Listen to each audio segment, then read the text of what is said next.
Muito bem, sejam muito bem-vindos a mais um programa. Bem-vindo, obrigado pela sua audiência. E hoje eu recebo aqui para conversar no Estúdio Podcast uma família icônica em Niterói.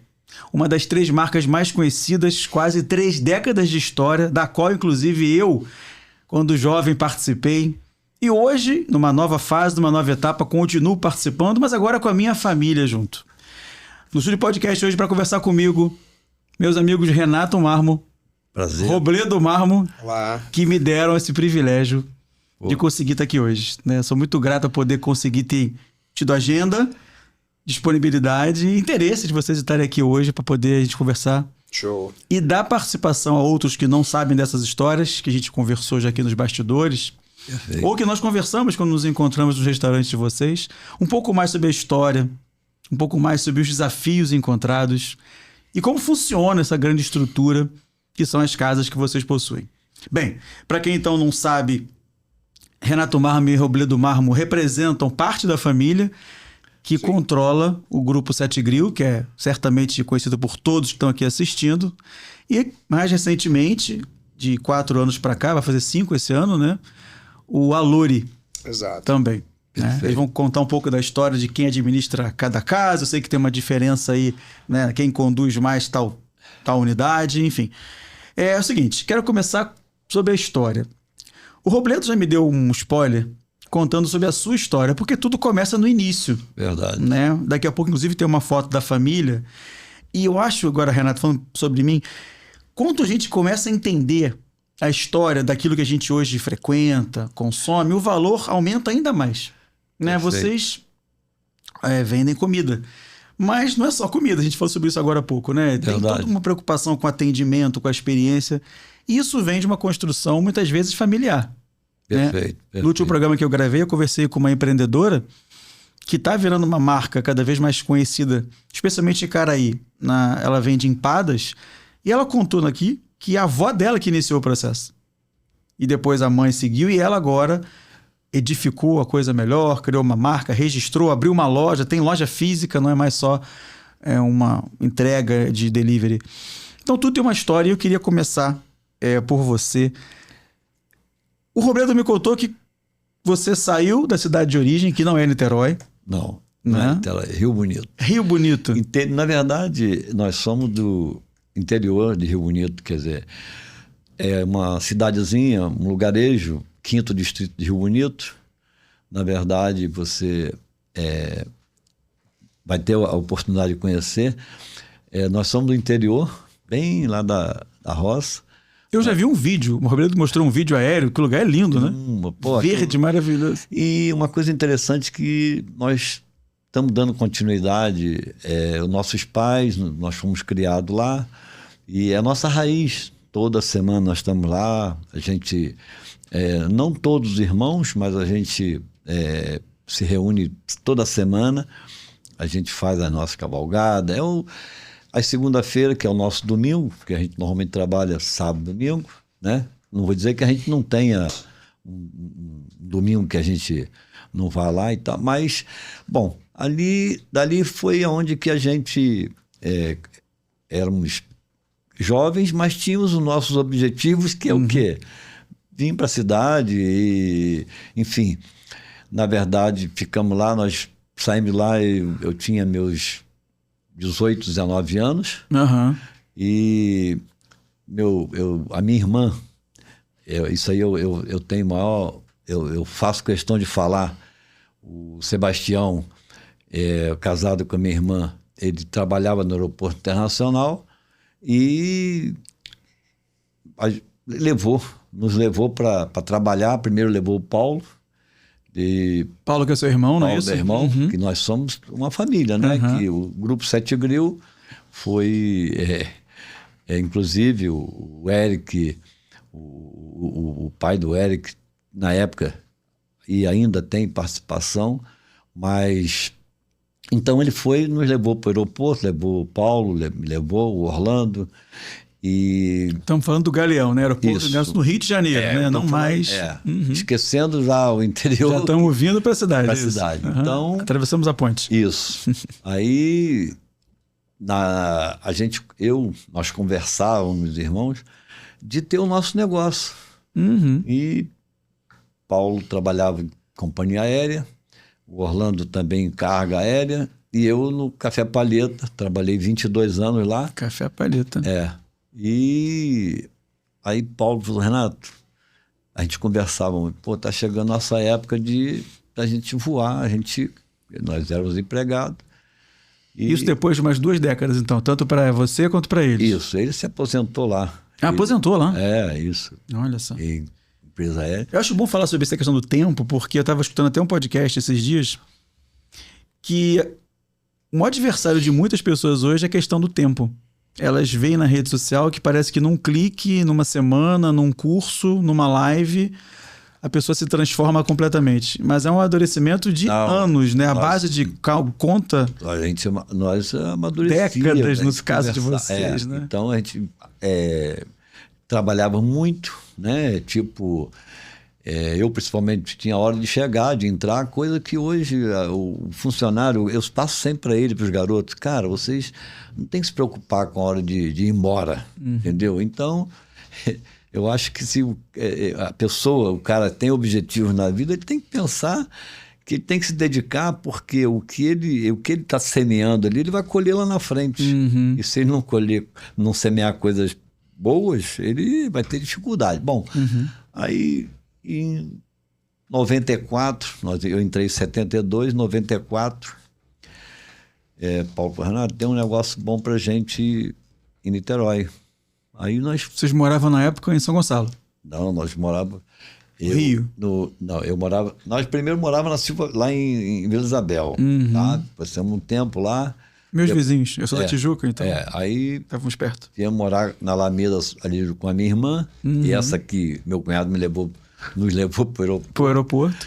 Sempre tem uma pessoa que puxa, né? E sempre tem uma peça na nossa história, né? Isso. É impressionante. Então, a gente... Mas, pai, só acrescentar, eu acho que desse período que vocês moravam no Rio, foi uma coisa que foi até anterior a minha chegada ali. Sim, foi. Bom, eu vou ser mais objetivo, vou ser mais rápido no que eu estou comentando. Aí... nós começamos pelo Rio, abrimos restaurante no Rio, ficamos um ano lá, só que porque negócio de morar em Niterói, ir para o Rio, trânsito e tal, aí passamos lá no Rio, foi aonde que surgiu o Itaipu Grill, que na verdade não era Sete Grill. O nome era Itaipu Grill? Itaipu Grill, 96. Por que surgiu o nome Sete Grill? Aí... Desculpa falar, eu sempre quis saber isso. Então... Eu tenho hoje em Niterói, conheço há 25 anos, né? 24. 2001 eu conheci pela primeira vez, vim fazer faculdade, tive uma namorada que me falou, você tem que conhecer um lugar maravilhoso, Sete Grill, e fomos. Em Icaraí, fomos na Itaipu, eu nunca entendi esse 7.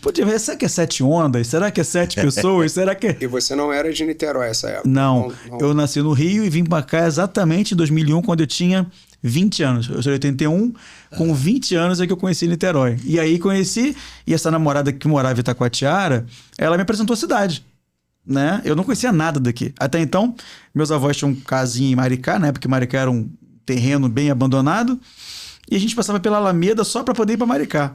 Niterói, para mim, era Alameda. Eu achava Niterói estranho, esquisito, engarrafado, feio e tal, até que eu entendi que tem bairros que eu nunca tinha ouvido falar. E essa namorada, Priscila, me mostrou a cidade toda, e uma das coisas que ela mostrou foi o Sete Grill. A outra foi a família Paludo, que, coincidentemente ou não, são as marcas mais lembradas da cidade, né? Verdade. Então, assim, ela foi a minha guia aqui por Niterói. Hoje ela tem um perfil no Instagram enorme, quase 30 mil seguidores, onde ela fala de atrações em Niterói para crianças. Olha só como é que as pessoas não mudam, né? A essência continua. Ela me apresentou a cidade e hoje ela apresenta para quem é pai atrações infantis de cinema, teatro, atividades lúdicas, shows, eventos, colônia de férias. Perfeito. Então ela foi uma boa guia, Priscila, boa guia que você foi para mim agora. Enfim, Sete Grill, eu quero saber agora, chegou o dia. Agradece a Priscila aí também. É verdade. Não tenha dúvida. Mas então, aí nós viemos para Niterói, do Rio para Niterói, mesmo segmento, né, da alimentação, era um restaurante no Rio e tal. Aí... Pô, mas deixa eu só, pai, abrir um parênteses aí para dar uma organizada um pouco na história que obviamente eu conheço, ele falou de, tipo, morava no Rio, mas aí você casou, Sim. aí veio para São Gonçalo, eu cheguei, né, em 81, e você ainda trabalhando no Palheta. Sim. E, pô, Foi o que eu te falei. Eu saí do Palheta, que eu comentei, em 94. Exato. Então, Entendeu? pô, você ainda ficou todo esse período aí Sim. trabalhando no Palheta, que eu lembro bem. Aham. E engraçado, eu tenho algumas memórias que são muito loucas. Por exemplo, o telefone do Palheta. O número do telefone. O número do pra falar com seu pai, né? 398-3713. Olha que só. era uma coisa que a gente, pô, tinha uma vizinha nossa que tinha aquele telefone. De rodar o disco, né? Rodava e a gente... Era a forma que a gente tinha de Ligar pro de trabalho se do pai é uma comunicar. escola que eu também vivia. É muito legal isso, né?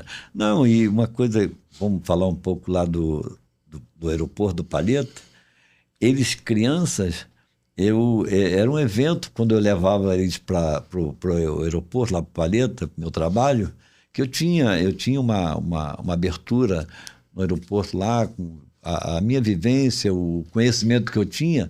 Então eles pintavam assim, brincavam naquelas escadas rolantes, entendeu? Era uma coisa que... São boas memórias de infância que eu tenho também. Que fica. E o Palheta era uma marca muito, quer dizer, tá na minha cabeça até hoje, mas era muito famosa, muito forte, e não tinha tantas opções gastronômicas no aeroporto. Eu lembro que era um salão com algumas opções, o Palheta era uma grandona. Na Não sei se época tinha Bob's, não lembro se tinha Bob já única. tinha, ou se veio Não, depois. ali- não, Era pouquíssima opção. Era um monopólio que tinha Palheta e o Demoselle. Era um Demoselle. restaurante. Nossa, você agora me lembrou. Isso Demoselle. aí. Então ali era só Palheta, não tinha nada, não tinha Bob's, McDonald's, nada.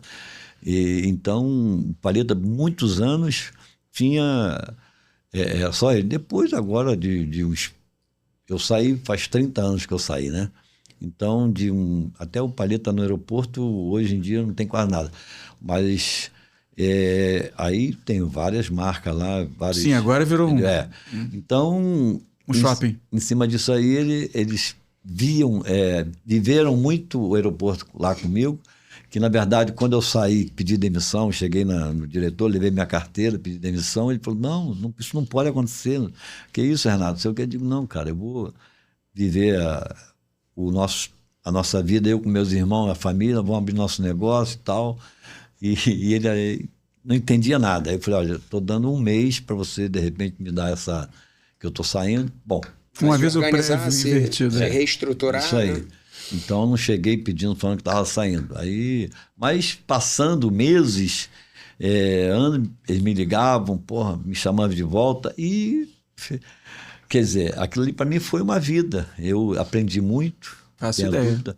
Eu trouxe a experiência para o nosso segmento, para o nosso dia a dia, que eu agradeço muito pela oportunidade que eu tive.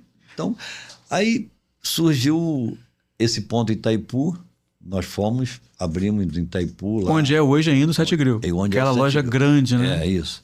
Começamos, não tínhamos ideia o que a gente ia tocar. Começamos com música ao vivo, que eles, guris, crianças, jovens, já trabalhavam pra caramba conosco. Na noite lá, botamos música ao vivo, era uma loucura. E música ao vivo à noite, armava todo o cenário para poder ter comida a peso, um self-service. Eu comi lá essa comida, apesar que eu Entendeu? conheci.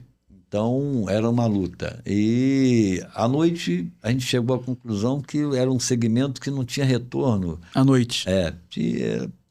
A casa enchia pra caramba, muita coisa. Tinha esses grupos aí de música ao vivo. É muito trabalho para pouco resultado. Muito trabalho, pouco resultado, entendeu? Então... Mas a casa segue até hoje de noite aberta, né? Hoje Sim, estamos falando de um momento... Isso aí. Não, mas isso que ele está comentando como casa de show. Ah, tá. Né? Casa de Entendi. show. À noite com essa conotação... Não era rodízio, não era um segmento diferente. Entendi. Entendi. Virava a chave, era uma casa de espetáculo, Justamente, quase, né? era uma casa de espetáculo. À noite, de dia, era um restaurante. Um buffet, entendeu? Mas você não tinha ideia como que era trabalhoso para reverter isso aí do dia para noite. Eu faço da noite pro dia. Eu faço ideia. Entendeu? Eram 2 cenários totalmente diferentes. completamente diferentes. No mesmo dia. Isso. Isso É uma data que, 16 de agosto de 96, isso aí a gente começou lá em Itaipu. Aí a coisa, muita dificuldade à noite, mas o almoço, sabe, a gente tinha projeto, falava assim... Deslizando bem o almoço. A gente falava assim, pô, essa região oceânica, isso aqui vai ser a Barra de Niterói No futuro. no futuro. Pô, meu irmão muito inteligente também, assim, é uma pessoa, é um cabeça pensante nossa, né? Sim, sim, Pô, sem é dúvida. o cara que... Visionário. Visionário. E aí a gente fala assim, pô, isso aqui vai ser a Barra de Niterói. A gente, pô, não tem como não dar certo. Isso foi em agosto de 96. Aí ele namorava um ponto aqui em Caraí, que é onde é hoje, na Avenida 7, com o Gavião Peixoto. Ah, o 7 acho que vem daí. Isso. Ah, tô pegando já o fio da meada. Aí, em junho, 17 de junho de 97, Quase um ano depois. nós abrimos. Claro, esse período aí que Itaipu abriu, logo aqui nós pegamos obras, abrimos em junho de 97. Aí discutia lá qual o nome que a gente vai botar e tal. Em função da Avenida 7, pô, vamos botar 7 Grill, entendeu? Porque lá era Itaipu Grill. Isso. Aí botamos 7 Grill e começamos ali à noite com à la carte. Também tinha música ao vivo em Caraí. Tinha Sérgio Labarca, que ia todo final de semana, aquela, né? E também aquelas pessoas de idade lá tomavam chopp, pegavam um chopp, ficava a noite toda ali tomando, e no final o resultado... Também não. Nada. Então, aí Paulo falou assim, pô, Renato, vamos ter que andar no mercado e ver o que tem de... O que a gente pode... Novidade, né? Novidade. Aí passamos em casa, pô, fila. Concorrentes, né? Num segmento que não era o nosso. Mas nós tínhamos comida a peso no almoço. À noite a gente estava buscando uma opção, tá? O almoço... O almoço estava consolidado, né? Não isso tinha aí, dúvida, rodava bem. Isso aí. À noite é que era dúvida. Aí nós começamos a pesquisar o mercado. Porra, pizzaria com movimento, uma fila, jovens pra caramba. Aí Paulo disse, Renato, ó, é isso aqui. É aí, observar o lado, né? Para pegar o... pesquisamos bem, entramos como cliente, tal. É o que fazem hoje com a gente, é tiro trocado. É, claro. Faz, Sim, sim, sim. Isso aí. Tá a marca 7 Grill aí. Quando eu conheci, e nem parei para pensar, me apresentaram a Priscila, né? E outros que moravam em Niterói. Nossa, você tem com essa pizzaria 7 Grill. Nunca me causou ruído, porque o grill pode ter a ver com churrasco, né? Me remete a churrasco. Mas eu sempre fui lá, não comia comida quase, era sempre pizza. E de dia, sim, eu comia com a minha família, né? No buffet self-service. E nisso a gente viu, é onde que nós, depois de música ao vivo, à la carte, e nada dando certo, foi onde que a gente viu, botamos rodízio de pizza. Isso já que ano? Foi... 98. 98. Então foi rápido. Essa observação ela levou esse laboratório, foi de um ano. Foi. A gente... Isso aí. Um ano depois a gente começou com pizza. Aí foi quando levamos também para Itaipu o rodízio de pizza. Exportou para lá o mesmo modelo. Assim, vamos botar um nome fantasia, 7 Grill. Entendeu? Nas casas. Fechou o Itaipu Grill. O Itaipu o nome. Porque o nome Itaipu Grill era um nome fantasia também, porque a razão social... Não era essa. E nós aí entramos com 7 Grill para todas as casas. É onde que a gente... Mas isso aconteceu ali talvez uns 3 anos depois. Sim. A gente ficou como 7 Grill um período aqui em Caraí, lá Itaipu Grill, aí depois... Grill. Um período. Depois... Mas enfim, basicamente isso lá em cima... Também com o mesmo serviço, rodízio, o almoço com self-service e à noite rodízio de pizza. Massa e pizza. Exato. Você falou muito do seu irmão e falou do Paulo. Em termos numéricos, eram quantos que gerenciavam ou que executavam as operações tanto de Itaipu quanto de Caraí? Então, a princípio foi... Você falou muito do seu irmão Paulo, falou de você e Orlando. 3. Orlando, isso? Aí um outro irmão lá que mora em Tanguá, também bem depois, trouxemos ele para trabalhar conosco. Isso foi uma operação já bem... Eu agora não me recordo... Vou botar um pouco mais recente, né? Entendeu? Mas ele... Mas recente também, Recente, tendo falando de 15 como anos. referência isso aí, os 30, quase 30 anos. De história, né? Mas imagina que... Ele está conosco aí, deve ter uns 20 anos, mais ou menos. que é o meu tio Luiz. Tem foto aí que a gente trouxe, não sei se ele tá naquela foto. Eu queria aproveitar pra gente poder olhar agora essa foto, que eu recebi a foto, mas eu não quis bisbilhotar quem é quem, porque eu queria fazer isso ao vivo. Eu localizei o seu Renato. Esse eu localizei. Pô, que o bigode tá Não, tá desde revela. sempre. Não, esse bigode eu acho que nasceu, hein? Se pegar a foto do parto, vai encontrar.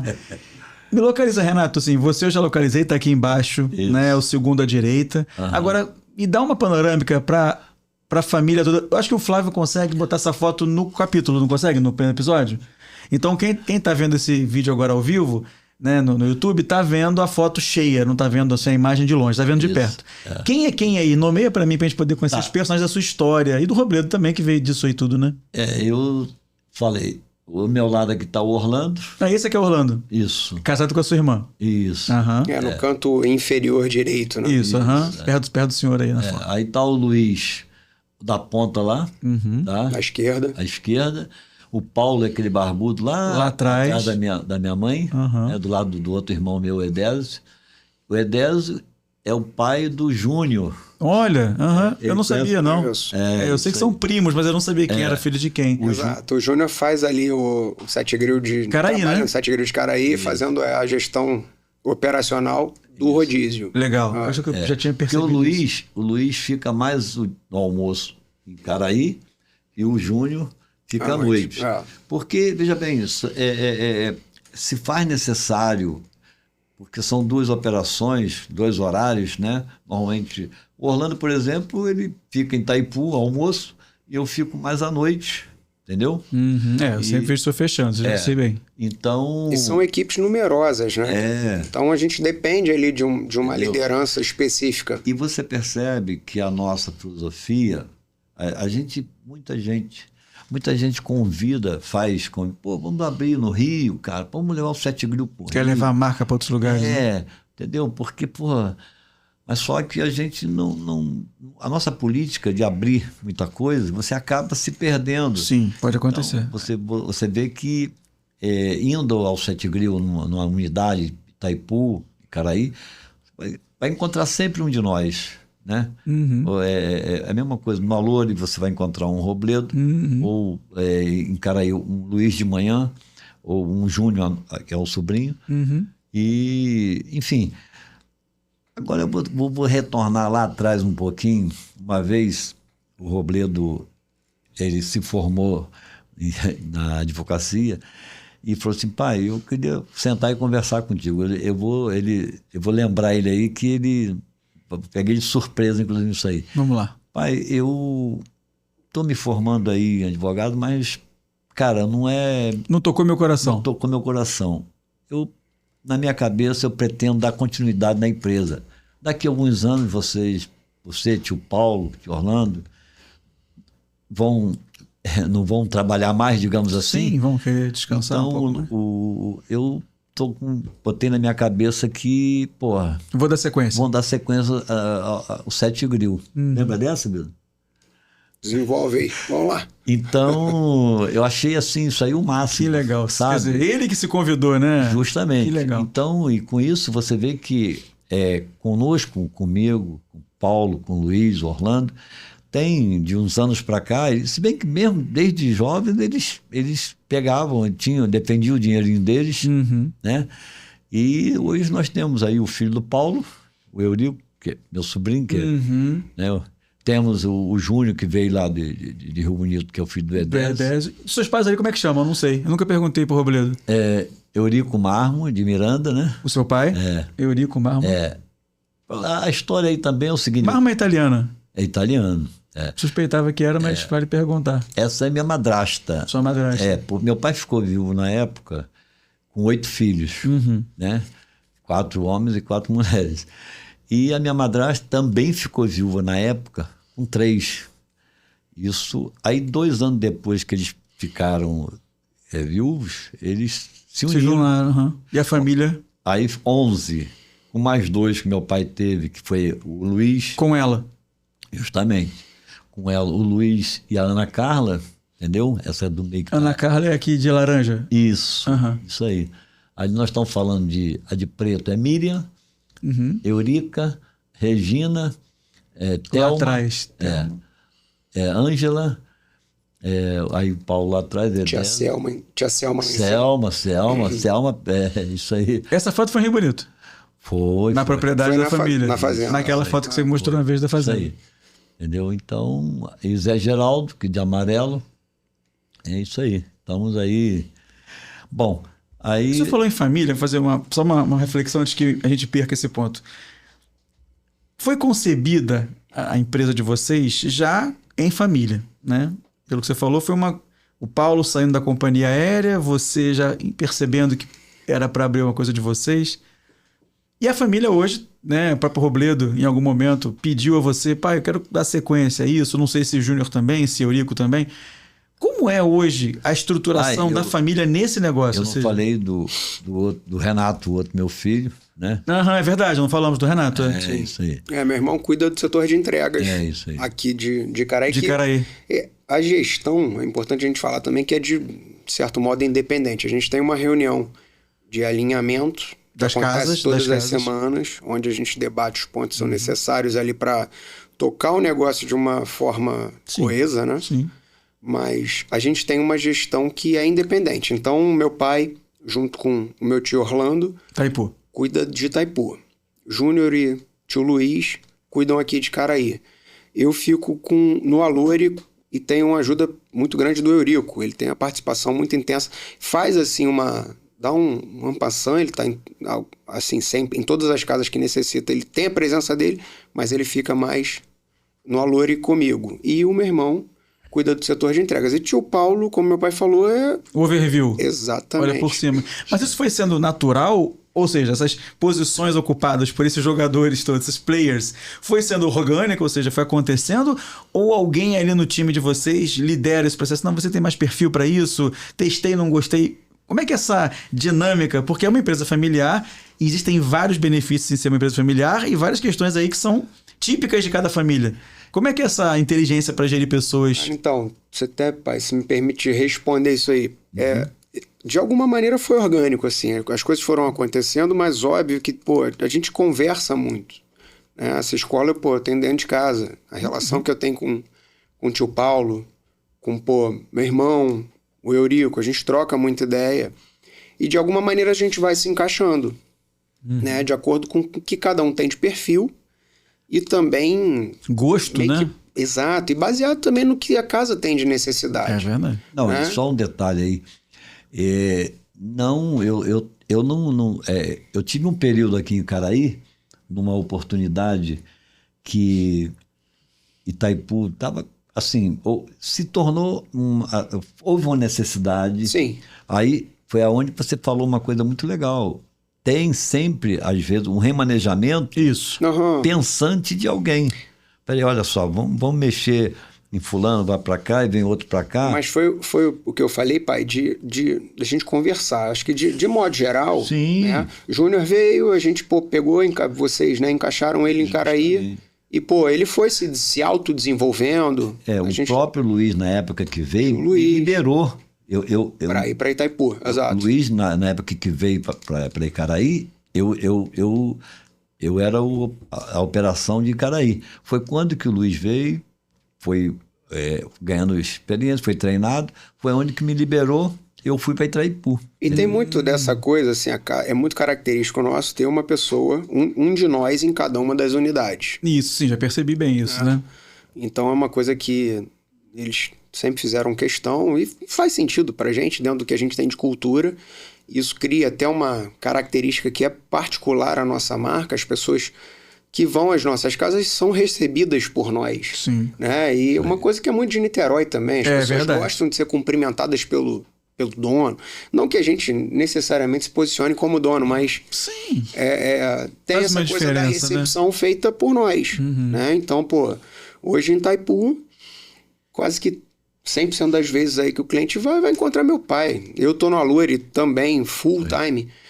Se não eu, o Eurico, e em Caraí tem o Júnior, e às vezes eu estou em Caraí, porque agora eu tô dando uma cobertura pro Júnior também, quando ele, né, nas folgas dele. E assim, isso é uma coisa, até complementando o que o meu pai falou sobre o momento que eu tomei a decisão de trabalhar nos negócios da família. A gente sempre trabalhou, né? A gente sempre fez um extra e tal, até para ter aquela... Sim, para sair, para poder... Eu me sentia até muito independente quando eu ganhava o meu dinheiro lá com 17, 18. Fazer uma diária lá, uma semana. Então, pô, tem minha grana. Pô, né? Verdade. Mas aí eu comecei a estudar e já no período final de faculdade eu advoguei, que era aquele estágio obrigatório, né? E teve um dia específico que foi muito marcante para mim, foi onde eu defini que eu queria isso pra minha vida. Essa coisa de, tipo, trabalhar no restaurante e tal, foi na época, o Sete Grill, porra, fila doideira. Era fila ali de 6h30 até 11h30 da noite. Segunda. Ali, impressionante, né? Passa pela 7 ali, daquela falta. E cortando pode falar. O que você falou, no início nosso de rodízio, aquela passagem do Eric, o Eric... Sim. Na época, na Globo, ele deu essa... Isso. Ele, na época... Visibilidade. Ele trabalhou conosco também por uns 3 anos. Foi mais ou menos de 99 para 2000 ali, até 2002 ou 2003. É interessante falar isso. Foi quando eu conheci a rede, isso mesmo, eu lembro. Ele, jovem, na época, fazendo ainda aquele negócio de teatro, de ir pra Globo e tal, ele ralava com a gente lá. Isso, entendeu? Trabalhava direto lá, inclusive, isso foi uns 3 anos que ele trabalhou lá. Entendeu? Ele, pegava na bandeja. Não, fazia também. Fazia a operação que, participava da operação. E também por ser um jovem que era bonito, o público de Niterói, ali, o público nosso ali era jovem. Então, sim, quer dizer, ainda né? Que a gente estava conversando. Eles iam para o Eric. Para vê-lo, né? Aí tinha o Robledo também jovem, e eu não vou falar o Renato, porque o Renato era mais do delivery, da entrega, né? Mas, quer dizer, acabava sendo uma atração. Sim, para a garotada, né? Para a garotada. Claro. Então, quer dizer, ele também nessa época que ele começou conosco, aí depois que ele começou a ter a independência dele, do trabalho dele lá, ele já só ia mesmo lá de passagem. Mas ele passou um período conosco lá, na operação, e foi aí teve uma participação muito marcante, né? Nessa época. E aí, voltando, quando eu de fato defini que eu queria trabalhar com um restaurante, nos negócios da nossa família, que eu advogava e assim, tive um dia muito tenso, cara. Foi uma sexta-feira e fiz alguma coisa lá relacionada à audiência, onde, eu vi um filho meio que colocando o pai ali, né, ajuizando o pai. E eu falei, cara, que parada pesada, velho. Eu participando, eu fiz aquela audiência lá. E aí, à noite, fui pro Sete Grill. E aí, movimento bom, uma coisa, né? Movimento como a gente comentou, casa cheia e tal, tudo lotado. No meio do movimento lá, um cara pegou uma colher, assim, um copo, uma taça, e chamou a atenção, queria pedir aqui a palavra a vocês, desculpe incomodar a refeição dos senhores, mas é um momento muito especial para mim. E aí, ele foi, pegou a mão da menina que tava do lado dele, e assim, resumindo, pediu a menina em noivado. Aí a casa, uau, todo mundo 200 na casa. Cara, eu chego a me arrepiar. Eu falei, não, cara, é isso que eu quero, é isso que eu quero pra minha vida, velho. É esse tipo de energia que eu quero. Né? Não aquela. E aí, vejam bem. Não, falando sobre você. Exato. Não, isso aí não é sobre o outro, é sobre você. A profissão de advogado é, linda. Acho que os caras têm a importância social. Mas eu falei, cara, não, meu irmão, eu acho que eu quero a minha grana saindo desse tipo de energia aqui, velho. E não daquela lá. Eu quero pessoas confraternizando, eu quero atender as pessoas, felizes, mesmo. Eu celebrações, quero receber as pessoas. Exato, as pessoas, de alguma maneira... É isso aí, curtindo a vida. E não aquele outro lado lá que, de alguma maneira... Foi bom que você vivenciou os dois polos no mesmo dia, né? Então aquilo te consolidou O Robledo, enquanto advogado, dependeria de pessoas se conflitando para poder obter proventos, né? Eu falei, não, é isso aqui. E talvez tenha sido... né? Talvez tenha sido nesse período até que eu... tive essa conversa com meu pai. Falei, é aqui, cara. Eu não sei se você lembrava que você teve esse papo comigo, essa conversa comigo. Entendeu? E até eu sempre falava e falo para eles, cara, a minha vida o meu dia a dia, cabe de fazer um livro, porque o que ele falou aí realmente é gratificante, porque sempre tem uma novidade. Sempre tem. Casamento, tá entendendo? Noivado, casamento, aniversário de criança, entendeu? né? Que deve ter também. Tem clientes hoje que frequentam a gente que na época namoravam, tá entendendo? Assim começava um namoro no Sete Grill, que, aqui a vida se estendeu, que frequentam a gente até hoje. Quer dizer, são histórias que a gente vivencia, tá? Que, ontem mesmo teve uma família comemorando o aniversário do filho. Você lembra, aí a senhora, você lembra dele aqui? Cara, é difícil você lembrar. Ele falou, olha, ele vinha aqui, brincava naquela casinha ali, naquela área kids ali. Como que eu vou lembrar? Assim, outra feição, né? É muita gente. Eles lembram da gente. É normal, né? É normal, isso acontece muito. Aquele senhor de bigode ali, há 20 anos atrás, ele servia meu filho, dava um pirulito pro meu filho, sabe? Tem uma família, aí você vê, tem história. Tem uma família, um casal, são médicos, tinha um casal de filhos. Aqui em Caraí, a menininha, que hoje já é médica, ela andava atrás de mim, porque a gente tinha um pirulito, não? Uhum. Aquilo ali, a gente tinha um saquinho de pirulito. Quando tinha criança, dava um pirulito. Aquilo ali criou um hábito que a criança ia, já vinha atrás da gente para ganhar um pirulito. Uhum. Aí, e muito provavelmente convencia os pais aí no Sete Grill. Vamos lá no Sete Grill. Cliente do futuro nosso. Mas é. E eles frequentam a gente quase toda. Eles moram aqui em Caraí.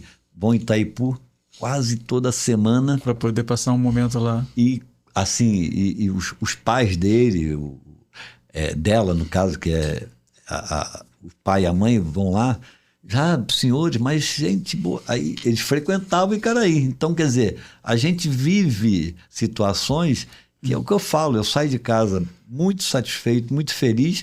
Que chega faço, mais ainda. E faço que isso é uma coisa que mede muito. Às vezes é uma pergunta que eu faço muito em curso, para as pessoas se discernirem, né? Você prefere quando você sai de casa ou quando você volta de casa?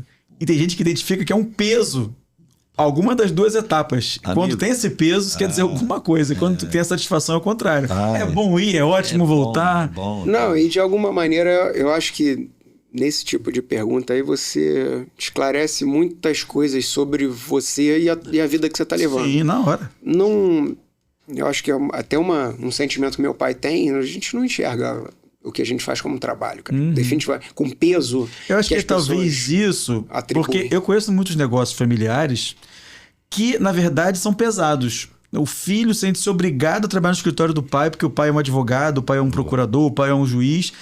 E as pessoas são médicas porque o pai obriga, ou tem algum negócio, não só na gastronomia. E pelo que eu percebi, essa questão de ir trazendo o irmão, depois o filho do outro irmão, vai se dando porque é leve esse processo, né? Talvez esse não trabalho pesaroso é uma bandeira muito forte que vocês trazem. Desde a origem do negócio até a realidade dele, do dia a dia, né? Na rotina lá. Não, a rotina nossa é claro, tem desafios. Isso que eu ia falar. Tem desafios que você... Tem aqui pra perguntar, desafio, daqui a pouco eu vou falar sobre isso. Rapaz... Mas que acaba sendo inerente a qualquer negócio, né? Qualquer segmento que você se propõe a fazer, tem desafios, cara. Não só segmento, acho que a vida, né, pai? Sim, a vida. O senhor falava aqui nos bastidores, o senhor falava sobre isso. O senhor falou assim pra gente, não importa o que seja, tem que amar o que faz.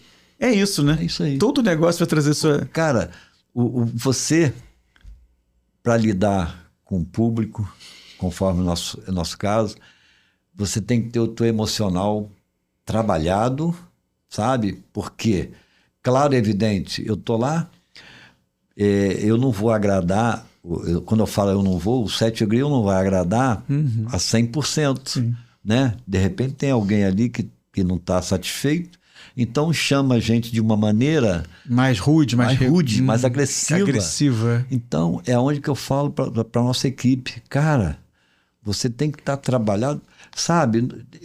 Às vezes, um momento, você não tem que responder nada. Sim.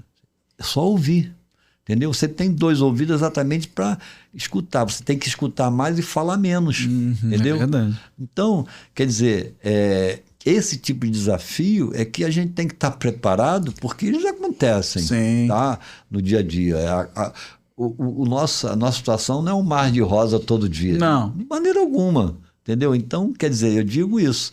É muito gratificante quando você recebe um elogio, é o teu combustível, né? Tua motivação, É a né? tua motivação. Agora, quando você recebe ali uma crítica, alguma coisa, você tem que respirar, Saber como lidar com aquilo, saber né? como lidar com aquilo. É verdade. Acho que o DNA da marca de vocês tem muito disso, né? Da questão da sensibilidade, da atenção, né? Eu sempre que vou no Aluri, tomo mate. Aí um dia eu cheguei lá, não tomei mate, o Robledo veio me perguntar, aconteceu alguma coisa? Você não vai tomar mate hoje? Eu falei, não, porque eu tomei agora, antes de vir pra cá, em outro lugar, meio litro de mate. Então, assim, eu não vou tomar mais à noite agora mais meio litro, porque senão né, não vai dar certo essa noite hoje. Mas isso só vem porque é uma observação, né? É um carinho, é uma atenção que vocês têm. Acho que parece que é do DNA, você vê. Eu vejo isso na loja que ele gere e tô vendo de onde vem isso. Não, né? mas Então isso é uma marca de vocês, né? Cara, é o que eu sempre falo. Eu falei ainda agora há pouco, né? Vender comida, muita gente vende. Agora, serviço, atendimento, é aí que está o gancho, a parada do negócio, entendeu? Porque o cliente ele quer carinho. Às vezes ele sai de casa É verdade. com atrito com a companheira ou com o companheiro. Verdade. Aí chega ali, o manobrista chega, tem que estar tá preparado para recebê-lo bem. Dá um bom boa noite, uma Boa noite, bom jantar, um bom almoço. E a recepcionista também recebê-lo de maneira legal. E eles estão ali, tipo... Bomba relógio. Às vezes nem respondem nada. É. Entra, senta. Se você não tiver preparado para poder recebê-lo, porque tem casais, às vezes, casais, inclusive, até mais difícil de você chegar, né? Pô, então você tem que saber o momento de fazer uma abordagem, de chegar e... A coisa mais certa, mais garantida é você oferecer, porque o nosso serviço é rodízio. É rodízio. É. Então, se você tem que estar oferecendo, mesmo que não pegue nada, mas pelo menos você está oferecendo. Oferecer uma calabresa, um exemplo, Sim. uma pizza, uma mussarela, uma 4 queijo, uma Pavarotti, uma 7 grill. Pô, o cara não está pegando, eles não estão pegando que tá nada. acontecendo, O que né? está acontecendo? Talvez uma massa, enfim. Entendeu? Aí você manda massa. Também. Aí, quer dizer, de repente, será que você deixa de lado aquele... Não, você tem que chegar, sabe? Chegar e tal, é onde você conquista, entendeu? Onde É você... isso, é isso. Então, quer dizer, sei lá, eu acho que não vou dizer, você tem que ter um feeling, Claro. né? Eu acho que, assim, Em qualquer situação que você faça, eu acho que é por aí. sim, mas meio que resumindo aí o que meu pai quer dizer, uma coisa que de fato é da nossa cultura. A gente, primeiro, presta muita atenção no que a gente está fazendo, a gente procura prestar atenção. E segundo, cara, entender que as pessoas são carentes de acolhimento. Uhum. Eu acho que, Sim. de Sim. modo geral, aí, o mundo está querendo as pessoas estão querendo atenção. Sim, sim. E o fato de não terem essa atenção, que é uma parada muito básica, facilita muito o nosso serviço. Alguém te olhando, Porque alguém te atendendo, é né? o que a gente faz, né? Boa noite, quer alguma coisa? Bebe o quê? Come o quê? Tá gostoso? A comida e a bebida são... É um subterfúgio, né? É um atravessador para você Exato. chegar nisso, né? É o modo Sim, que a pelo gente qual tem de operar isso. Sim, o terapeuta escutando, a massagista massageando, a loja de roupa com uma malteria com a unha, né? Exatamente. Mas, Cada negócio tem sua forma. A essência de tudo é justamente a atenção que a pessoa busca no que ela está comprando ali. Né? Ah, beleza, o que você falou aí. A mulher que vai no salão vai fazer a unha. Mas ela vai para trocar ideia sobre a vida dela. Sim, e ela não é quer só- alguém para escutar. Então, o exemplo que meu pai deu, né? Sobre os casais que, pô, de alguma maneira se atritam e vão pro restaurante ali com um clima pesado. Pô, eu acho que faz a gente ter um termômetro muito bom do que a gente está fazendo, se bem ou não, né? É você receber o elogio desse tipo de pessoa, depois de ela ter passado pela experiência na nossa casa. Porque receber elogio de amigos, por exemplo, é uma parada... Às vezes até os amigos, até a gente errando, eles elogiam a gente. Porque gosta de você, né? Ou as pessoas num momento maneiro de confraternização e tudo mais. Mas assim, eu acho que o grande diferencial é justamente você entregar esse acolhimento, que é o que de fato a pessoa está buscando ali na tua casa. É verdade. independente do teu ramo de atividade. É a gente chegar aqui no estúdio, pô, e o cara... A diretoria aqui não é fácil, não. Ela tem bem, não. É isso, é receber, apresentar, mostrar. Pô, sim, então. Sim, isso envolve, né? Exato. E falar em envolvimento, vamos falar. Tem uma segunda parte nesse capítulo de episódio de hoje. Eu queria me dedicar também, porque o tempo está andando. Falamos pouco ou quase nada da Casa de São Francisco. Falamos muito de Itaipu, né, a primeira do grupo. Logo depois Icaraí. E aí deixei agora intencionalmente para falar da de São Francisco, porque lá aconteceu uma transformação importante que é um passo a mais que o grupo deu. Né? Porque talvez, penso eu, replicar o que já se conhece é mais fácil, porque já sabe o terreno que você está percorrendo. Então, assim, vocês têm uma unidade que é em São Francisco desde 2003, né? Que o Robledo tinha me falado. Só que não era o que é hoje, também era Sete Grill. Queria que algum de vocês, né, desse um gancho para contar brevemente sobre a casa que foi, mas sobretudo da transformação que deu origem à nova marca de vocês, que é o Allure. Perfeito. Pode escolher quem aí, Renato ou o Robledo. Quer falar? Eu vou dar o início. E o Robledo faz o final. Pronto. Isso aí. Boa, faz em equipe. Em 2003, nós vimos que fazia necessário abrir mais uma unidade, porque Icaraí, fila todo dia. O que é aí? Pô, peraí, vamos ver alguma coisa aqui em São Francisco. Aí nós tinha lá um ponto que estava passando, que era o Manuel Joaquim na época. Eu me lembro, eu frequentei esse bar. Poxa, é verdade. Aí, era ali mesmo. Né, o Manuel Joaquim era Era bom esse boteco? Era bom, português, né? Isso. Então aí foi aonde que nós, botamos lá um rodízio, uma casa menor. Pô, legal, era aconchegante. A gente está falando de 300 pessoas em Itaipu, a gente falou antes do programa começar, só para poder o número para o nosso seguidor aqui, nosso audiência. 300 pessoas em Itaipu, 160 na casa de Icaraí, na 7 de setembro, e essa de São Francisco cabiam na época... Na verdade... uns 130 lugares. Por aí. Um pouco bem menor do que... Itaipu e um pouco menor que Icaraí. É isso. Aí foi onde que nós abrimos São Francisco, que também aí, quer dizer, não tirou aquela espera de Icaraí, mas, também dava movimento. Aí tínhamos ali a oportunidade de atender, porque o que acontecia? Quando fazia fila em Icaraí, o cliente tinha que ir para Itaipu, não tinha o túnel ainda. Não, e é longe, né?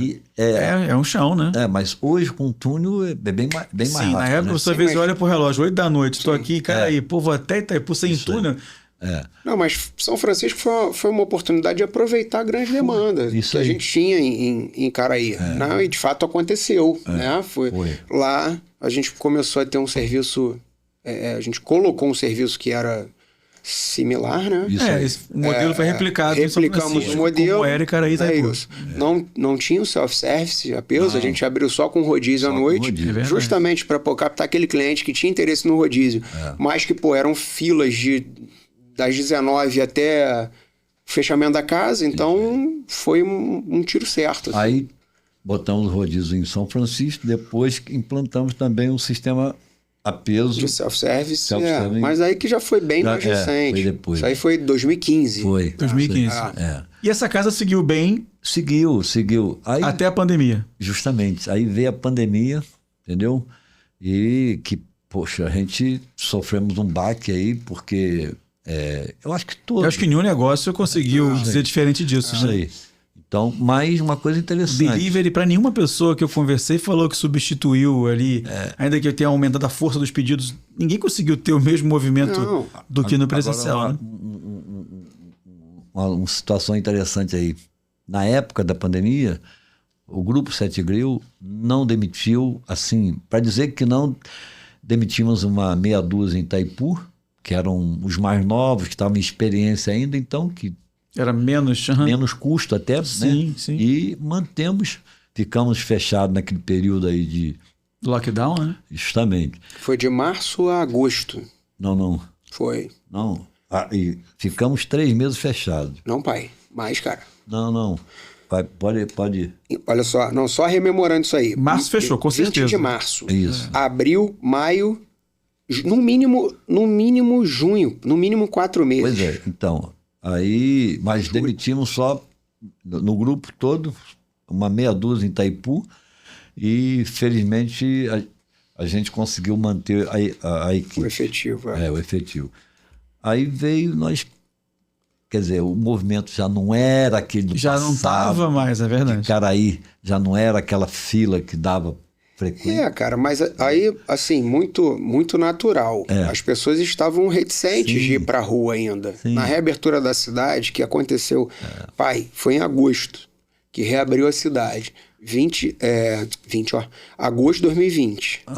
Tinha mesa que não podia sentar, foi em restaurante que não podia nessa mesa aqui tá interditada. Tinha mesa sim, mesa não. Eu fui no Noi quando reabriu, tudo bloqueado, não tinha mais o buffet, mudou tudo. Isso. Exato. Então, por exemplo, outras casas também. Dos 160 lugares ali de Caraí, a gente ficou com, talvez uns 80 lugares disponíveis, mas mesmo assim, não tinha demanda, né? Sim. E aí a gente repensou, até São Francisco ficou fechado, né? Por uma questão... fechou tudo. Lá... Não. Planejamos deixar São Francisco fechado. A cozinha fechada. Pra gente entender como as casas iam se comportar com aquela demanda diminuída. Porque abrir Icaraí e São Francisco, pela proximidade que no passado fazia sentido em função da demanda, naquele momento ali já não fazia sentido mais. Porque... né, uma demanda muito menor, muita restrição por parte do poder público, que a gente entendeu e achou coerente também, mas ficamos naquela, né? E aí, cara, nesse momento não vai ter condição da gente abrir São Francisco, que uma casa vai morder a outra. O que vai acontecer foi quando que a gente fez um planejamento de negócio, sentamos, fizemos várias visitas, né, em outras casas para ver o que faria sentido da gente pegar e replicar, até que veio a ideia do Allure, né, que foi do zero, velho. Assim, a casa foi montada com... O conceito, o nome, tudo. A identidade visual, a arquitetura, o cardápio, tudo, né? Porque não é rodízio, não tem comida a peso, não é self-service. É uma pegada bem diferente. O conceito é totalmente distinto, né? Tipo, fazendo um paralelo aí com a medicina, é como um cardiologista passou a trabalhar com dermatologia. Assim. Foi o sentimento que eu tive, porque eu sempre fui do rodízio. Então foi bem desconfortável também a certo ponto, não? Porque tem a parte inventiva, que talvez motive, mas meu Deus, o que vai acontecer? Não. Tem foto, inclusive, diretor da obra do Allure, vou pedir pra você botar pra gente poder olhar. Isso aqui foi então em que mês e que ano? 2020, né, que você falou? Exato, cara. Aí as obras começaram mais ou menos ali, foram 14 semanas de obra, e a gente ficou... vamos botar aí da abertura da cidade um pouco para frente, agosto, setembro, outubro, novembro, em obra, e a gente inaugurou a casa no dia 3 de novembro de 2020. Inaugurou 2020 ainda, né? Essa parte eu não lembrava se era 20 ou 21. 3 de novembro de 2020, então, assim, e como eu falei, acho que foram várias pessoas pensando ali o conceito, né? Meu pai, tio Paulo, eu, meu irmão, Renato, o Eurico, que é o filho do Paulo, né, que hoje cuida também da gestão da casa mais diretamente comigo, e a gente foi, assim, teve a felicidade de ser apresentado a Elisângela, que é a chefe. Hoje é a nossa chefe de cozinha e sócia, né, da casa também. Da casa também. Que é uma pessoa, é uma artista, né, ela é mesmo. Muito empenhada, muito focada, trabalha, muito, e assim, tá direto lá conosco também. Então, foi, uma parceria que vem dando muito certo. E a gente, tá muito feliz. Como é que você conseguiu, me veio a cabeça aqui agora, transmitir porque assim, o seu Renato falou agora que mesmo com as casas fechadas não teve demissão quase alguma, né? Mínima parte. Quando você reabre essa casa com um conceito diferente. Como é que você conseguiu trazer esse novo conceito para a tua equipe de São Francisco, já que não era mais o que eles eram acostumados? Sim. Não sei se muitos eram antes de Caraí, então já tinham aquele hábito de talvez décadas de buffet, ou aquela coisa do buffet de dia, de noite, pizza. Sim. Como é que você conseguiu desconstruir e construir o novo? Trocou toda a equipe nova? Foi o endomarketing? Eu sei que o Márcio é um gerente muito braço direito seu. Ele participou disso. Como é que foi essa na real dos fatos ali? Porque o atendimento do seu Allure é excelente. Não que os outros não sejam, mas o Allure, né, eu falo isso sempre, vocês deviam ter uma faculdade de replicação de método para a cidade toda. Como é que você conseguiu, naquele momento lá, na família Marmon, que estava ali envolvida, criar esse modelo que desde o início foi um modelo que ainda é o mesmo, eu vejo que não teve diferença. Muito cortejo, muito próximo, mas não é a velocidade do Seven Grill. Sete Grill é pizza, calabresa, mussarela. Não, o Allure não. Como é que você conseguiu introduzir isso? Veio de quem? Foi muito próprio de você, que é o que fica mais na casa? É da Elisângela, enfim.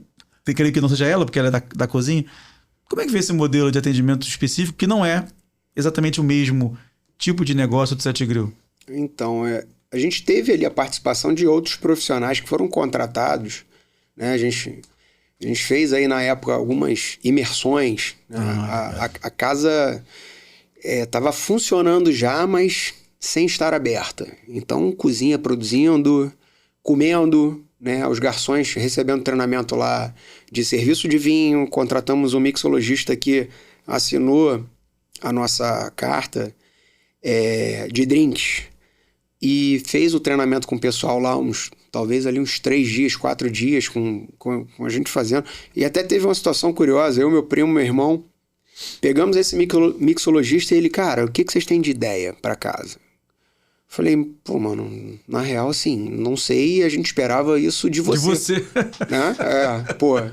Não me pergunta que eu não sei te responder. A gente te contratou justamente para saber o que você tem de ideia para nossa casa. Ele, pô, então, beleza, vamos pensar. O que vocês acham da gente dar um giro pelo Rio? Eu falei, pô, bora.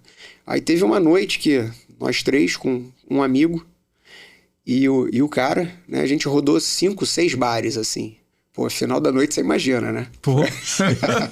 Se a Licica pega... Mas assim, aquilo ali foi legal porque a gente pegou de cada bar, desde o conceito mais assim, underground até os mais requintados. A gente, cara, isso aqui é legal, né? Pro que a gente tinha de ideia da casa também, né? Claro. Né? Porra, eu lembro que, pô, com o Renato e com o Eurico, a gente conversava muito, pô, ia ser muito maneiro ter aqui um esquema meio que verão europeu, assim, uma parada, né, uma pegada leve de, tipo, fim de tarde na varanda e tal, né, e aí, somado a tudo que a Elisângela entregou, dos conhecimentos dela em relação à gastronomia, pô, vinho sempre foi uma coisa que, pô, me encantou, assim, não conheço, não sou extremo conhecedor, mas toda a necessidade ali, né, até você quando vende, quando tá atuando, você meio que serve como um consultor. Então é natural que as pessoas te perguntem. Eu sou curioso, né? Então já buscava como consumidor informação sobre vinho. E agora, pô, passei a ter do nada a necessidade de conhecer por essa busca que os meus clientes me tinham. Que agora o pessoal ia querer um vinho para harmonizar com aquela massa, aquele filé, com aquele... Então tudo isso, cara, acho que meio que juntou, né? E aconteceu, sabe? Eu acho que o Allure foi uma coisa que, pô, eu sempre, de alguma maneira, eu sempre quis, assim. E nós, né? Da maneira que tá, da forma que é, com os profissionais que ali estão, porque, pô, não faria nada, a gente não faria nada sozinho. A equipe hoje... Pô, como meu pai falou, no grupo tem cerca de 170 colaboradores, no Allure são cerca de 20, né? Talvez 20, pouco mais, talvez.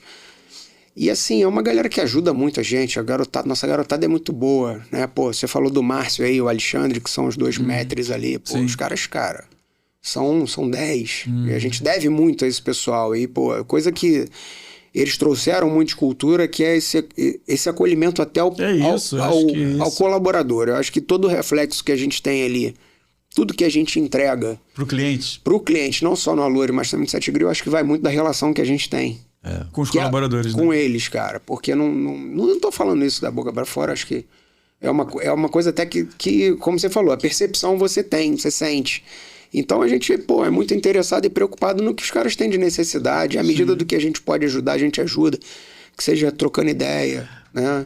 Eu acho que, vou dar até uma pausazinha nisso aí, o tratamento a maneira que a gente conduz a relação com os colaboradores é muito importante, sabe? Aquela política de anos atrás, que o empregado era empregado, que você, sabe, eu sou mais vivido, era tratado como um, sabe, tipo, tem que fazer isso, a maneira de falar. Então, a gente tem uma política de que pedir sempre por favor e obrigado. Eu tô lá, vamos supor, se eu estou servindo um refrigerante, o rapaz da Copa me dá um copo com gelo, eu sempre falo a ele, pode estar o movimento que for, a correria que for, obrigado. Foi um carinho, né? Foi uma entrega a mais que ele fez. Então, eu né? acho que esse é o tipo o cara, porra, ele vê isso da gente, pô, peraí, os caras respeitam a gente. Então, eu sempre falo, você tem que respeitar o próximo para você ser respeitado. É verdade. Entendeu? Sim. Então, Exemplo, é aquilo. Às vezes, num conflito, lá com funcionário, negócio de ficar medindo força, quem é mais, quem... Eu sempre cedo. Eu cedo que eu falo assim, eu me rendo. Sim, entendi. Sabe? Não entra nessa briga, nessa guerra, né? Não é, porque, poxa, eu acho que não vai se levar a nada. Então, quer dizer, o que o Roberto falou, os colaboradores sendo bem tratados, tendo uma relação de amigo, fica muito mais fácil para você, sabe, caminhar, para você dar a sua... evoluir os negócios, né? Exatamente. Não, e desse modo você cria uma cultura, cara. Você faz um ambiente, né? Você faz um ambiente. Você cria um lugar que as pessoas querem estar. Né? Porque ali, de alguma maneira, trabalho. Todo mundo trabalha porque tem necessidade. Mas, assim, você ir para um lugar que você gosta de estar... É muito melhor, né? Pô, cara. É muito melhor. É o que você tem até como diferencial para justamente entregar para o teu cliente... essas sensações que você mencionou. Pô, não. Cara, aqui é um lugar que, acaba que todo mundo quer estar ali. Sim. Pô, olha que top isso pro negócio. Busca aquela atmosfera, né? Eu queria perguntar a vocês duas coisas. A gente está chegando ao fim e eu queria meio que pinga-fogo assim, papum, o que vem primeiramente? Qual é o maior desafio que vocês hoje enxergam, tanto para o Sete Grill quanto para o Alori? Perguntar para Renato sobre o Sete Grill, que está mais ocupando a função lá, e o Alori, o Robledo. Cara, o desafio nosso para com o nosso dia a dia, cara, é aquilo. A gente busca estar presente ali no salão. Eu sou muito de operação. Fábio, uma coisa que eu tenho na minha cabeça é o seguinte: quando eu estou no salão ali, eu quero ter uma visão 360 graus daquilo que eu tô... O salão ali, Itaipu, não sei se você conhece. Eu lembro. Quando eu falo Itaipu... Tem muitos anos que eu não vou, mas eu lembro. É enorme. Quando eu falo Itaipu, eu também, às vezes, muito pouco, eu fico em Caraí, mas uma coisa que eu sempre falo, até como experiência, você tem que estar dominando aquilo que você está fazendo. Você tem que estar vendo e enxergando. Não adianta você ver e não estar enxergando. Então... Cara, quando eu falo vendo e enxergando, se eu estou no meio do salão, eu enxergo aquela mesa que está lá no canto, com meia dúzia de clientes sentados, mas eu procuro olhar porque são desafios que você tem. Se você está ali e simplesmente não está dominando o que você está fazendo, você vai ter problema, sabe? Você é onde que eu sempre falo. Você tem que estar presente. Volta e meia eu estou lá no salão, mas eu estou olhando o manobrista, como que ele está lá.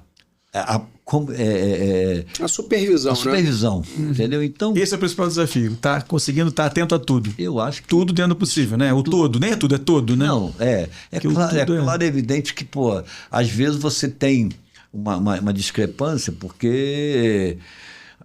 nem sempre você está bem contigo mesmo. Sim. Tá entendendo? Sim. Então, somos seres humanos, né? Somos seres humanos. É o que eu sempre falo. Errar, todo mundo erra. Perfeito, se eu fosse perfeito. Mas é aquilo. É um desafio você lidar com o público, você lidar com pessoas. É o que eu falo. Você tem que estar bem e buscar trabalhar o teu emocional para poder você... seguir em frente. Seguir. Né? É por aí. Se cuidar. Robledo, o maior desafio você acha que hoje qual é nas operações? Cara, eu acho que são as pessoas que a gente acaba enxergando como um ativo e um passivo, a depender da forma que você lida. Então, O desafio para mim é, assim, primeiro me autoconhecer, né? Que eu acho que todo mundo precisa de alguma maneira disso, até para entender, pô, por que eu, como meu pai falou, se eu não tô bem, por que eu não tô bem? Que sombras essas que eu não conheço em mim ainda, né? Exato. O que Então, me fez mal? O que me picou aí que me Exato. botou ladeira abaixo hoje, né? Uhum. E essa coisa do autoconhecimento, você buscar o autoconhecimento é importante até para você começar a tentar compreender, decifrar as outras pessoas, porque a gente depende de gente para tudo. A gente depende da pessoa que a gente compra os insumos, a gente depende das pessoas que preparam os insumos, a gente depende dos que vão servir, a gente depende dos que vão comprar da gente, a gente depende de todo mundo. Você tem ali as pessoas para todos os lados. Então eu acho que é um desafio grande a gente conhecer e procurar entender pessoas, o que move o comportamento de cada um. Legal. Sacou? Então eu acho que tá aí um desafio e acrescentando ao que meu pai falou sobre a supervisão, é um desafio para mim também, até pensando na possibilidade de pulverizar o nosso negócio, como a gente faz para... hoje a gente tem uma cultura de acompanhamento do nosso negócio que é muito presencial, né? Mas como é que a gente faria para abrir um novo Aluri... Longe, né? Sem a minha presença. Então essa supervisão que ele colocou somado a esse conhecimento do ser humano... É o ponto mais desafiador, mais chave. Última pergunta para cada um de vocês. O seu Renato tá quantos netos, Renato? 3 netos. 3 netos. Eu sei. Noah, o Theo e o Pietro. Uhum. Todo pai, eu sei porque eu hoje sou pai, graças a Deus, e quero ser avô, porque ser ver o filho dos filhos é um privilégio que deve ser absurdo, de poucos, né? O neto é o filho com açúcar, né, pai? Rapaz... tem isso, negócio de pirulito, açúcar, vai adoçar. Eu falo o seguinte, o filho é tudo que você... que Deus te deu em termos de... Mas o neto é mais ainda, sabia? Eu sempre via as pessoas falar, pô, meu neto é isso, elogiando. Falei, pô, mas...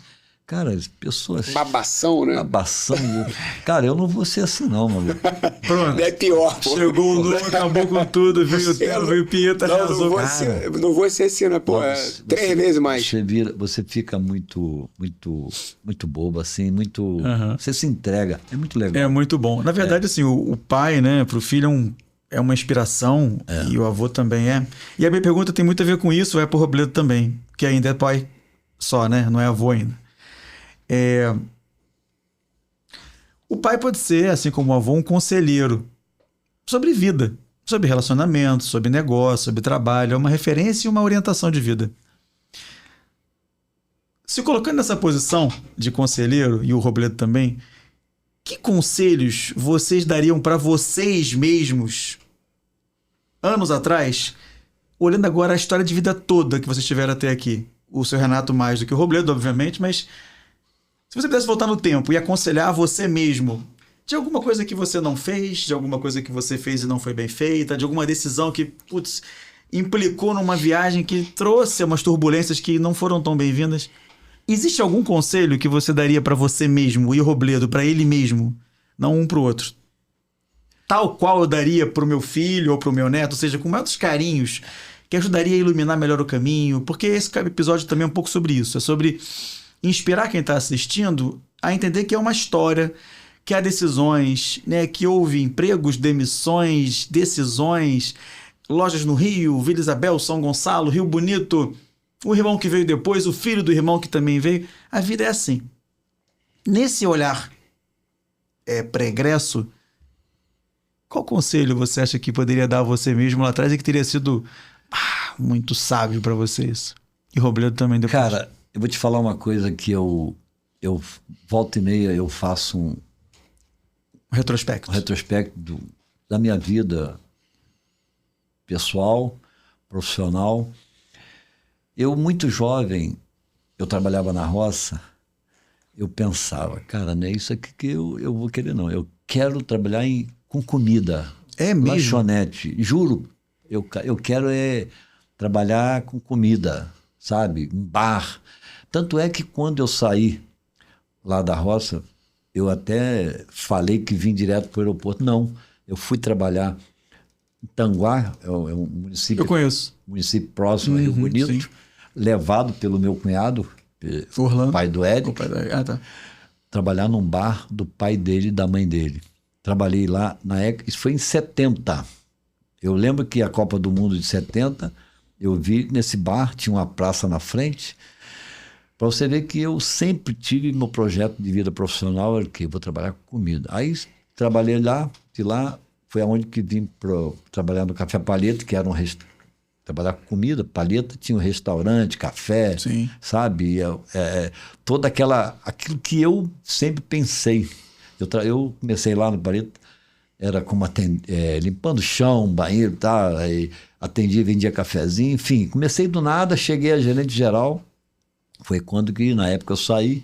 Então, quer dizer, sempre, você para seguir a tua vida profissional, você tem que pensar, você tem que fazer aquilo que você gosta, aquilo que você projeta como criança. Se você é médico, se eu vou ser veterinário, se eu vou ser... E olha que eu vivia com bichos lá, com animais, mas só que eu falei, pô, A sua cabeça estava em outro lugar, é isso. Entendeu? Então, quer dizer, é onde que eu faço o que eu gosto, que eu sempre gostei.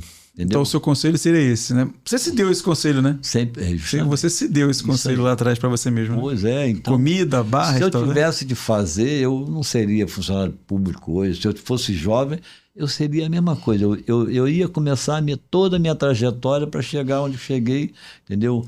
Em termos de satisfação. Sim, fazer sim. aquilo que você gosta. Realização. Não é dizer que, mas, minha família sempre... a dependência é do que eu faço, sempre que fiz, entendeu? Então, dentro desse ramo, desse segmento. Sempre veio daí. Isso aí. E, Robledo, que conselho você daria para você mesmo? Sei que você já não deu, né? Mas essa revisão de caminhada do direito, a Lore, antes disso, enfim. Alguma decisão que você poderia reconsiderar, que você daria de conselho para você? Cara, eu acho que voltando no tempo, assim, me pegando, sei lá, 24 anos, né? Mais ou menos que eu comecei a trabalhar efetivamente, fora os extras aí. Eu acho que eu tenha paciência que vai dar certo. Paciência.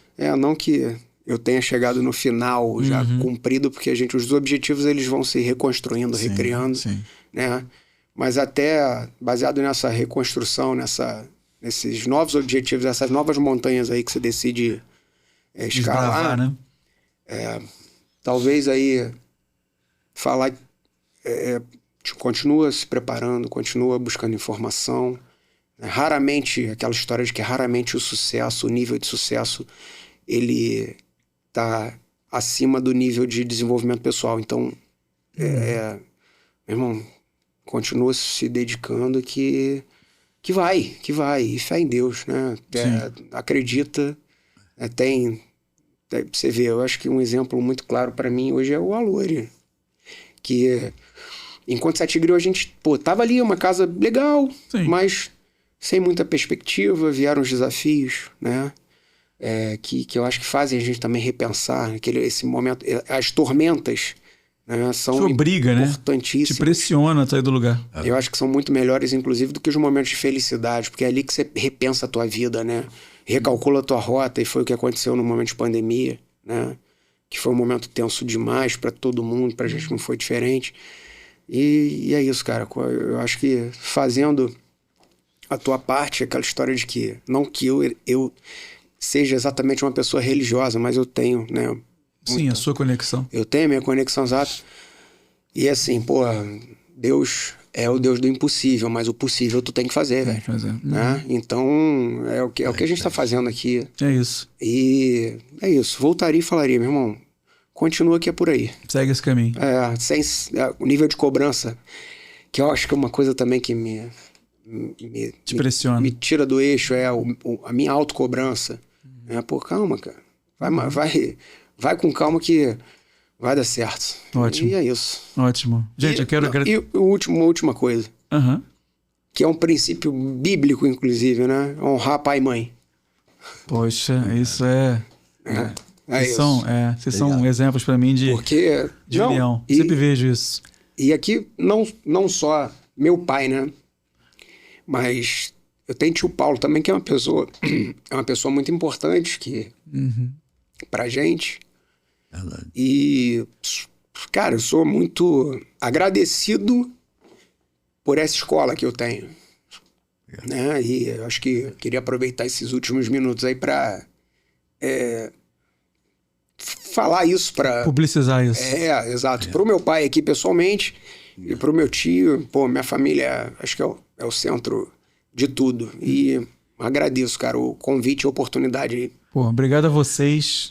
Bem, o tempo já esgotou, então vou ter que concluir só deixando claro aqui meu agradecimento e também a minha honra, a história de vocês, né? Sou cliente e, obviamente, não só pela comida, não que seja uma comida média, pelo contrário, é ótima, mas, obviamente, a minha recorrência na casa tem a ver com tudo isso que a gente conversou aqui hoje, né? O carinho, a empatia e esses valores aí que coadunam com os meus valores também. Legal. Quem já foi na casa de vocês sabe o que eu tô falando, quem não foi tem a oportunidade de ir. Verdade. Vou encerrar aqui agora, quero só perguntar uma palavra para cada um. Toda a história de vocês, se pudesse resumir em uma palavra pro Robledo e pro Renato, qual seria? Dedicação. Dedicação. Boa. Robledo, Porra. a mesma? Outra? Você revisa a sua história toda, a sua vida. Amor, cara. Amor. Eu senti que ia vir amor. Não sabia de quem era. Consegui agora descobrir. Muito bom. Obrigado, Renato. Obrigado, Robledo. A você que assistiu esse programa, compartilhe esse vídeo, recomende. É uma história de vida, é uma história de família, é uma história de negócios. E eu te dou um conselho também. Visite, se você não conhece ainda o Alor em São Francisco, você vai entender o que eu estou falando aqui hoje, o que o Robledo falou, o que o Renato falou. E visite também as mais antigas, lá em Itaipu e lá em Caraí, da Sete Grill. Obrigado pela sua audiência, pela sua presença e até o próximo programa.